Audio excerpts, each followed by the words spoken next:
ખાંડ કેમ થઈ રહી છે મોંઘી? હવે એ દિવસો તહેવારોનો આવી રહ્યા છે અને તહેવારોના દિવસોમાં મીઠાઈનું ચલણ વધતું હોય છે, ખાંડનો વપરાશ વધતો હોય છે, પણ ખાંડના ભાવ દેશ અને પ્રદેશ બંનેમાં વધી રહ્યા છે।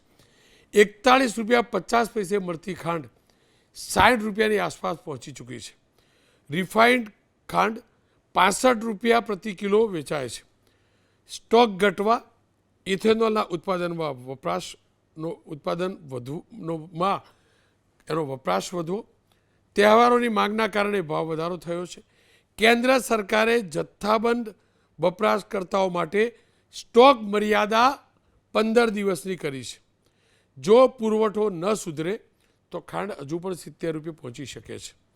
ગુજરાતમાં ખાંડના ભાવ 41.50 થી 60ની આસપાસ પહોંચ્યા છે। સામાન્ય ખાંડનો ભાવ અગાઉ પ્રતિ કિલો 38ની આસપાસ હતો। 1 જુલાઈએ વધીને 41.50 થયો છે, જે હવે 60ની આસપાસ પહોંચ્યો છે। સ્વાભાવિક રીતે સરકારે રિસ્ટ્રિક્શન મૂક્યા છે, કોઈ પણ સંગ્રહ ન થાય તે માટે પણ રિસ્ટ્રિક્શન મૂક્યા છે, પણ નફાખોરીનો આ દોર છે।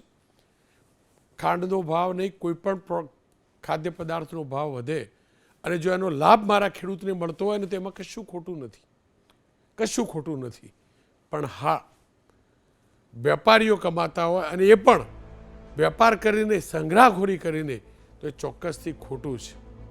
આશા અને અપેક્ષા રાખું છું સરકાર આ મુદ્દે વધુ ગંભીર થાય, નહીંતર ખાંડની મીઠાશ આર્થિક રીતે આપણે કડવી પડશે।